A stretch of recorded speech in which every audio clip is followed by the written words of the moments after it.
مره بنقول فيها ان الجاكيت ده مش مريح ومش هنلبسه تاني بنلبسه تاني. وبالمناسبه انا هنا مش بتكلم عن الجواكت.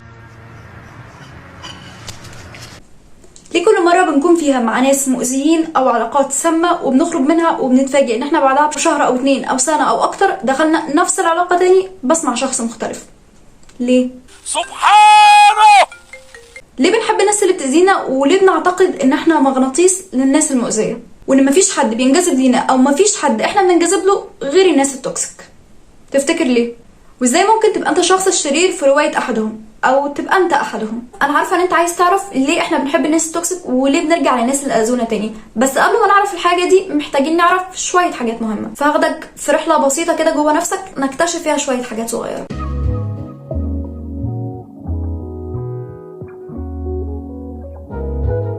يا هلا، احنا هنا في طرب عادي، هنا حيث اكون انا رقية.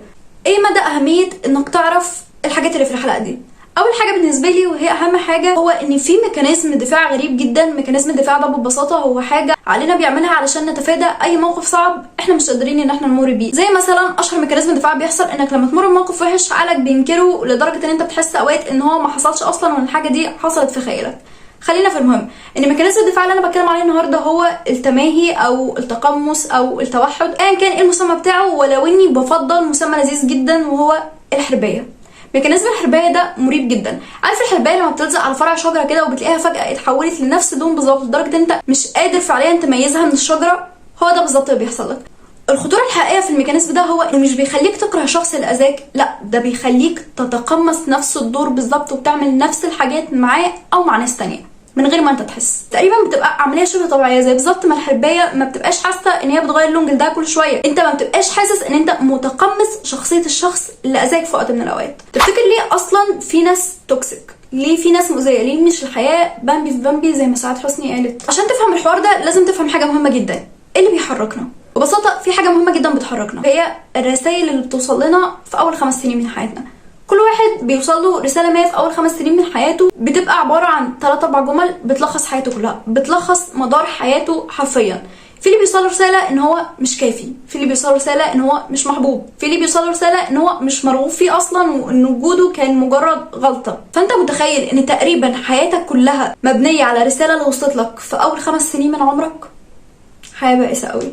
زي ما كلنا بيوصل لنا رسائل واحنا صغيرين، كلنا قادرين ان احنا نغير الرساله اللي وصلت لنا دي ونبدلها بالرساله اللي احنا اكتشفناها عن نفسنا فعليا. نص الطريق فعليا هيتحل اول ما تدرك انت شايف نفسك ازاي، او انت شايف ان اهلك كانوا شايفينك ازاي. فاول حاجه هو ازاي تدرك ده فعليا. حاجه لذيذه جدا المعالجين بيستخدموها في العلاج المعرفي السلوكي اسمها السهم الهابط.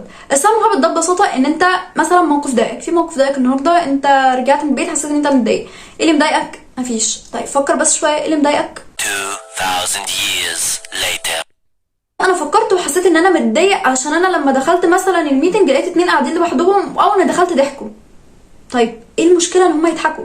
لا طبعا فيها مشكله. ايوه ايه المشكله بقى تحديدا؟ اكيد ده معناه ان هم مش بيحبوني مثلا او مش مستلطفيني. طب لو هم مش مستلطفينك فعلا ايه المشكله؟ يعني ايه اللي هيحصل؟ هو مفيش حاجه هتحصل، بس انا هحس ان انا حد مش مرغوب فيا وانا ما بحبش احس الاحساس ده. حاليا احنا وصلنا لنقطه مهمه جدا من موقف صغير جدا، وهو ان انت بتخاف تحس ان انت حد مش مرغوب فيه او ان انت حاسس ان انت حد مش مرغوب فيه من موقف بسيط. فببساطه ممكن نقدر نستنتج ان رسالتك اللي انت شايفها عن نفسك ان انت حد مش مرغوب فيك. لكن عاده مش سهل ان احنا نكتشف الحاجات اللي احنا مخبيينها على نفسنا من 20 25 30 سنه، مش سهل مطلقا. فالموضوع محتاج ايه؟ شويه صبر.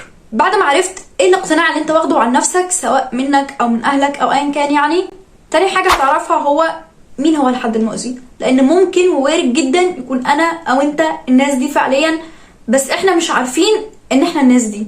واحد شخص طول الوقت بيحسسك ان انت مش كافي. للاسف انت لازم تبذل طول الوقت مجهود اكبر او حاجات تعملها اكتر، تفضل طول الوقت في دوامه كبيره جدا ما بتخرجش منها، عشان ببساطه الشخص اللي قدامك عمره ما حسسك ان انت كافي وانت عمرك ما حسيت ان انت الحد الكافي للشخص ده. تاني حاجه طول الوقت بيحسسك بالذنب، ان انت السبب.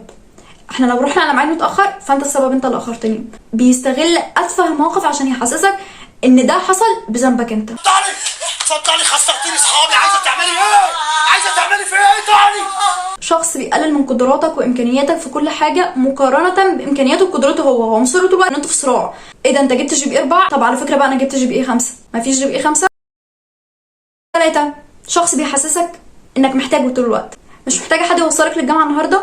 لا والله مش محتاجه، انا بقالي 3 سنين بروح لوحدي عادي يعني. لا انت اكيد محتاجه حد يوصلك النهارده، انا لازم اوصلك. بعد ما اوصلك مش حاسه ان انت محتاجه تشكريني ان انا وصلتك النهارده؟ استغفر الله استغفر الله يا علاء، ده واجبنا استغفر الله. لا ما تحرجنيش اكتر من كده يا علاء، ما تبص كوعي ارجوك ولا كتفي يا علاء. 5 حاجه شخص بيحسسك انك جاهل طول الوقت. خلينا متفقين ان احنا كلنا عمرنا ما هنعرف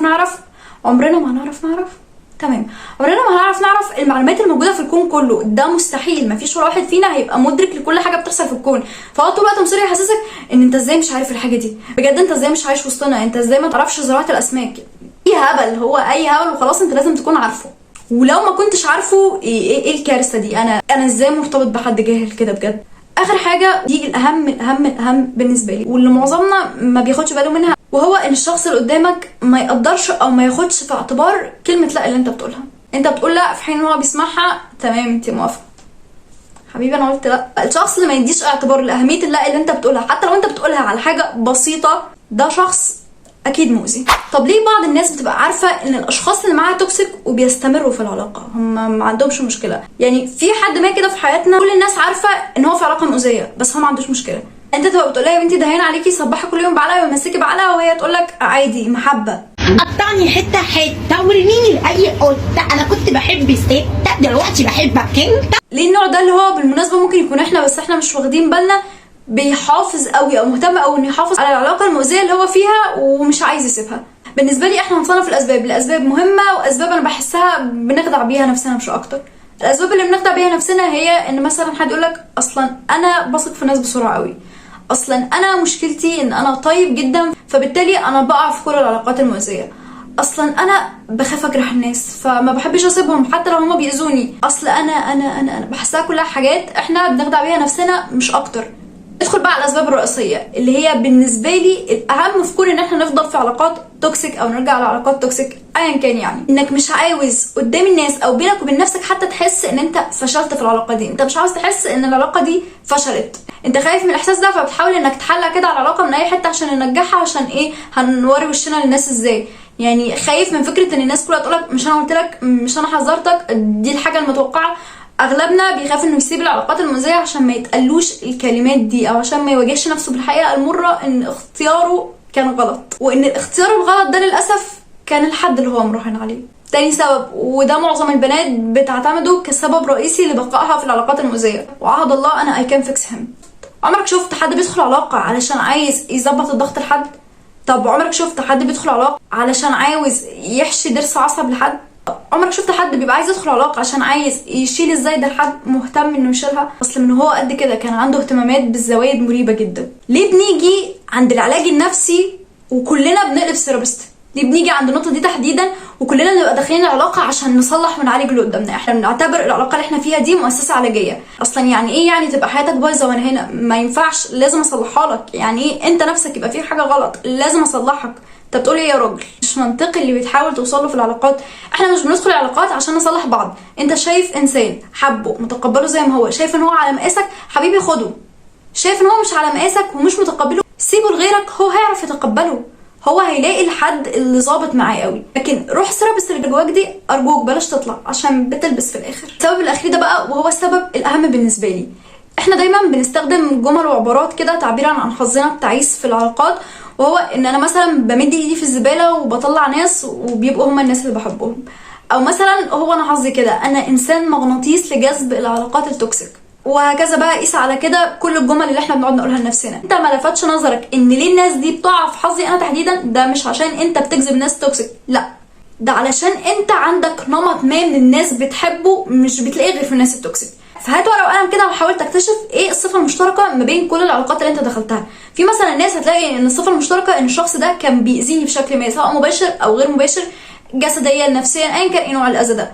دي الصفه المشتركه ما بين كل الناس التوكسيك اللي دخلوا حياتي. اذا انا بشكل ما بميل للنوع ده من الناس، انا بشكل ما بميل للنوع اللي بيأذيني. طب فاكر الطريقه الاولى اللي استخدمناها عشان نكتشف ايه هي الرساله اللي احنا بناخدها عن نفسنا او ايه هو المعتقد اللي احنا واخدينه عن نفسنا؟ هنعمل نفسها بالظبط. ممكن حد يكتشف ان هو بيحب النوع ده من الناس علشان مثلا بيحس ان هو اقوى منه، ما دام ان هو قادر يأذيني فبالتالي هو قادر يحميني برضو، او قادر يأذي الناس اللي بتأذيني. كل واحد هيكتشف في نفسه رساله مختلفه خالص عن التاني، وكمان كل واحد هيلاقي العلاقه دي بتحقق له شيء ما.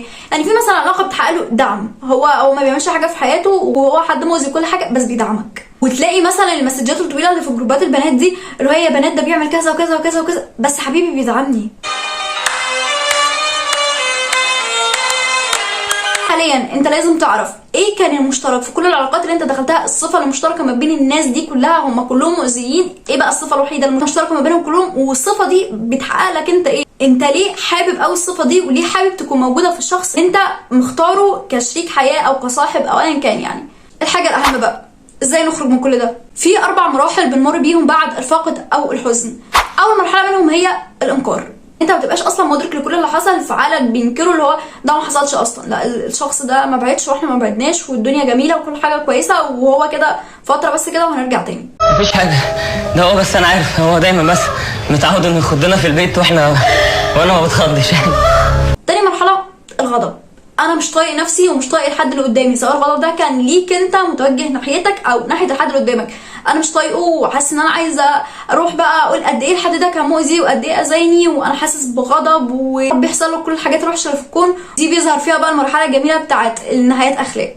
تالت مرحله وهي مرحله المساومه. مش لو كنت انا سكت في اليوم ده وعديتها ما كانش زماننا بعدنا دلوقتي. مش لو كان ده ما حصلش كان زماننا احنا سوا دلوقتي. مرحله هو لو كان الامر امري. سوري يا جماعه. رابع مرحله وهي الاكتئاب. الاكتئاب مش بمعناه المرضي لكن الاكتئاب بمعناه الحزن، انا حزين فاقد الشغف مش حاسس باي حاجه وهكذا. خامس مرحله وهي مرحله التقبل. انك بتتقبل ان انت مريت بكل ده وانك اتاذيت وانك فشلت وان بالمناسبه عادي تفشل ومفيش مشكله انك تفشل في علاقه، وبتتقبل كل حاجه مريت بيها وبتعتبرها جزء من حكايتك الطويله جدا اللي مش مجرد لقطه فيها هتبوظ شكلها. ايه بقى الحاجه اللي ممكن نعملها في المراحل دي اللي بتخلينا نرجع تاني نقطه الصفر ونرجع تاني نكون مع نفس الشخص؟ حاجه مهمه جدا وهي اننا بنواجه. الوقت ده تحديدا بيبقى اصعب وقت ممكن تمر بيه، بيبقى وقت مرهق جدا، تعب نفسيا وجسديا، بتبقى حاسس ان انت مش قادر ان انت تكمل او تبدا في اي حاجه وان انت لوحدك وكل ده. المشكله ان عقلك اذكى منك ودايما بيلعبك بالطرق اللي انت مش متخيلها. عقلك بيخليك تحس ان انت عايز تواجه.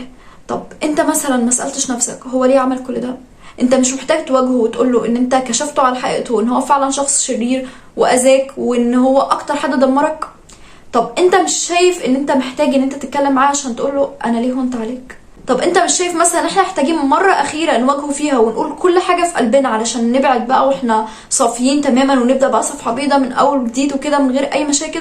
عقلك ما بيبقاش قادر يواجه كل اللي حصل، ما بيبقاش قادر يتقبل ان ده كله حصل، فبيخليك ترجع تاني لنقطه الصفر اللي هي بالنسبه لك بتبقى حاجه عاديه، اللي هو انا هواجهه بس انا مجرد هروح اتكلم معاه واواجهه عشان اخلص كل حاجه جوايا، في حين ان بيبقى من جواك عايز انا هروح اكلمه عشان يمكن نرجع. ليه لا؟ بيحصل فعليا انك اول ما تقرر انك تواجهه وتروح لشخص تاني، عاده الشخص التاني بيكون مش بايع قوي لاسباب عديده، فبيعمل ايه؟ بيقنعك ان هو هيتغير او ان كل ده حصل غصب عنه او ان ده مش هيحصل تاني. يا بنتي بقولك انا كلمته والله العظيم حلف لي ان ده كان غصب عنه، مستحيل ده يتكرر تاني، خلاص احنا بدأنا صفحة جديدة وهنبدأ مع بعض من الاول، وعلى فكرة هو وعدني ان هو هيتغير وانا هساعده ان هو يتغير فعلا، ونبدأ بقى تاني كان فيكس هم بقى والحاجات دي وندخل في كل اللفة اللي احنا لسه يا دوب بنشم نفسنا منها. فبلاش تواجه وانت في المرحلة دي. اما المرحله دي تخلص تحس ان هي خلصت وان انت بقيت متقبل فعلا كل حاجه حصلت، ساعتها ممكن تقرر انك تواجه وتقول كل اللي جواك براحتك. وصلنا للمرحله دي مش معتمد على وقت معين، يعني مثلا في حد ممكن يخلص كل مراحل الحزن في شهر، في حد ممكن 3 شهور، في حد ممكن سنه، في حد ممكن يقعد عمره كله هو لسه مش قادر يتقبل ان هو مر بكل ده، هو اتاذى او فشل او ايا كان. فطول ما انت حاسس ان انت لسه فعلا مش قادر تخرج من المراحل دي، ما تواجهش، ما تقربش، لانك لو واجهت هتلاقي نفسك بكره الصبح بتقول ايه؟ اصل بجد احنا اكتشفنا ان احنا محسودين، اصل في حد عمل لنا عمل على ظهر نمله في صحراء ليبيا، بجد ما تتصوريش احنا كان معمول لنا حاجه كبيره قوي على فكره. فما تواجهش وافهم عقلك بيلعبك ازاي. مش عيب ان انت تبقى مدرك دلوقتي انا لو كلمت الحد ده دلوقتي او لو واجهته دلوقتي انا هرجع تاني لنفس النقطه. مش عيب ان انت تبقى مدرك لده، لان ادراكك لده بيخليك ما تقعش في ده تاني، سواء في المرحله اللي انت لسه بتتعافى فيها او بعد ما تتعافى. قبل الفيديو ده ممكن انت ما تكونش عارف كل الكلام اللي احنا اتكلمنا فيه، لكن انت عرفت، فانت عرفت كل حاجه دلوقتي والقرار قرارك. ولو انت اتأذيت مرة وكان ده مش باختيارك، فالحاجات اللي بعد كده هتكون باختيارك، لانك هتكون فهمت اللعبة ماشية ازاي. وارد جدا ما تقدرش توصل لمرحلة التعافي لوحدك، فما تترددش انك تطلب المساعدة سواء من حد متخصص هيقدر يفيدك في ده، الثيرابيست مالين البلد ما تستخسروش في صحتكم يا ولاد، او من حد صاحبك انت عارف ان وجهة نظره في الموضوع ده هتقدر تفيدك. احيانا مش بنقدر نعدي كل المراحل لوحدنا، وده مش عيب فينا، ده شيء عادي جدا. اتمنى لك علاقات لذيذة هانئة لطيفة دافئة تحس فيها ان انت حد تستاهل فعليا. واكيد انا مش محتاجه اقول لك بعد الفيديو ده لو انت اكتشفت ان انت في علاقه مؤذيه تعمل ايه. Run. لو عجبتك الحلقه ما تنساش تعمل سبسكرايب ولايك وكومنت لو عايز. قولي محتاجين نتكلم عن ايه الفتره الجايه. بس كده احنا خلصنا.